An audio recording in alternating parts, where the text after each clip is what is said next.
Patrick Kluivert resmi menjadi pelatih timnas Indonesia untuk 2 tahun ke depan. Target lolos Piala Dunia adalah harga mati. Ya, lalu seperti apa sebenarnya sepak terjang Patrick Kluivert sebagai pelatih dan bagaimana juga perputaran uang di sepak bola Indonesia? Rekan kami Serliana Salsabila akan mengulasnya untuk Anda. Silakan Serli.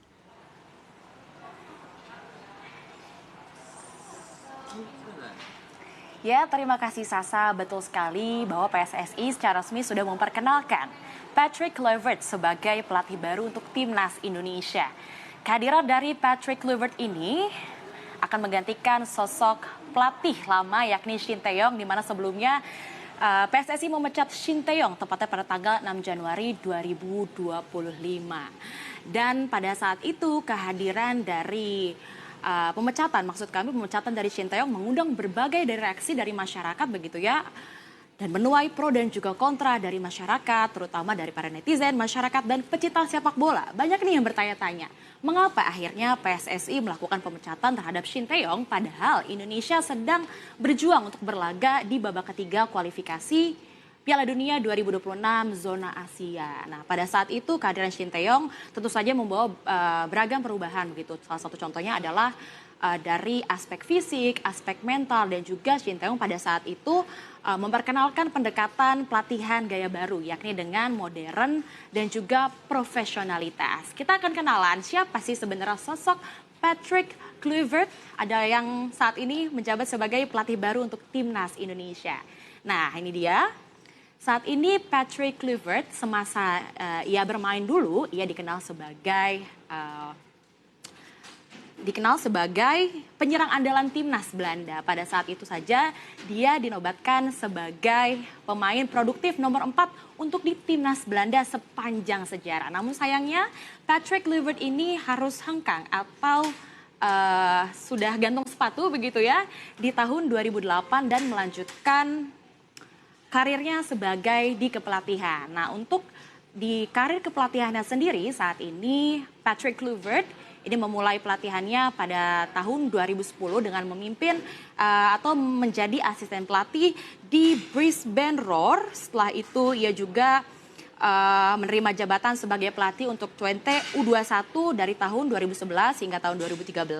Dan juga di saat yang bersamaan Kluivert ini juga ditunjuk sebagai asisten pelatih dari Louis van Gaal. Ya, saat itu membantu menangani timnas Belanda dimulai dari tahun 2012 hingga tahun 2014. Lalu juga ia sempat menjadi nahkoda atau pemimpin untuk timnas Curaçao. Usai dari Curaçao, setelah itu dia tercatat, si Kluivert ini tercatat menjadi juru taktik di Liga Turki yakni di Adana Demirspor. Lantas apa sih prestasi yang saat ini sudah dilakukan oleh Patrick Kluivert semasa karir kepelatihannya? Yang pertama, Patrick Kluivert ini sudah membawa timnas Belanda untuk juara 3 di Piala Dunia tahun 2014. Ia juga pernah menangani timnas Curaçao di kualifikasi Piala Dunia 2018, lalu di Piala Karibia pada tahun 2017. Dan kalau kita lihat secara statistik, pemirsa, Sasa, ada juga Bunga, saat ini pada periode pertama saat ia menangani timnas Curaçao, ini ia sudah memimpin beberapa pertandingan, yakni sebanyak 12 pertandingan dengan 6 gol, 3 imbang dan 3 kalah. Lalu selanjutnya di periode kedua saat menangani timnas Curaçao, ia juga telah memimpin sebanyak 6 pertandingan, 1 gol, 2 imbang dan 3 kalah. Dan ia tadi sempat tercatat pernah menjadi pelatih juga untuk klub di Turki yang berbasis di Adana yakni Adana Demirspor, yakni dengan 20 pertandingan, 9 gol, 6 imbang dan 5 kalah. Nah, saat ini Patrick Kluivert sudah menjadi pelatih, sudah resmi menjadi pelatih. Nah, awal mula karir di timnas Indonesia ini, ia masih memiliki setumpuk pekerjaan rumah yang harus dikerjakan satu persatu. Yang pertama, sesuai dengan arahannya Ketum PSSI yakni Erick Thohir, bahwa Erick Thohir ingin Patrick Kluivert mencetak lebih banyak gol lagi, terutama untuk di pertandingan-pertandingan selanjutnya begitu. Dan yang kedua, di sini juga Patrick dituntut untuk meloloskan skuad Garuda atau timnas Indonesia ke Piala Dunia 2026, di mana saat ini kita ketahui timnas Indonesia masih memiliki 4 laga lagi untuk babak ketiga kualifikasi 2026 zona Asia. Dan visinya sendiri saat ini, visi dari Patrick Kluivert ketika ditanya awak-awak media begitu ya, pada perkenalannya di hari Minggu kemarin, ia akan membawakan visi timnas Indonesia untuk lebih efektif lagi dan juga lebih agresif di lapangan. Karena seperti kita ketahui kemarin sempat juga ditanya oleh awak media pada saat perkenalannya bahwa ia akan menggunakan taktik 4-3-3 atau formasi 4-4-3, 4-3-3 maksud kami, di mana itu adalah formasi andalan dari Belanda atau total football begitu. Dan kita akan lihat nanti juga bagaimana perjalanannya sepanjang kepelatihannya selama 2 tahun ke depan dari tahun 2025 hingga tahun 2027 mendatang.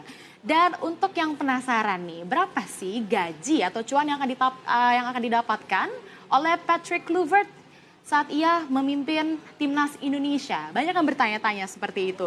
Dan sedikit background, Patrick Kluivert ini sendiri dikontrak saat ini masih 2 tahun dulu, dari tahun 2025 hingga tahun 2027 dengan opsi perpanjangan kontrak. Pada saat kami temui kemarin begitu ya ke Ketum PSSI, memang ia menyebut atau ia belum mau membeberkan sebenarnya berapa sih gaji yang akan didapatkan oleh Patrick Kluivert gitu. Dan namun untuk memberikan sedikit gambaran nih pemirsa, Sasa dan juga Bunga, bahwa sebelumnya untuk gaji Shin Tae-yong sendiri diketahui ini nominalnya sebesar 1,1 miliar per bulan. Dan itu tuh udah termasuk dengan asisten pelatihnya yang sudah dibawa dari Korea Selatan dulu. Nah, saat ini berapa sih perkiraan atau proyeksi untuk gaji dari Patrick Kluivert sendiri?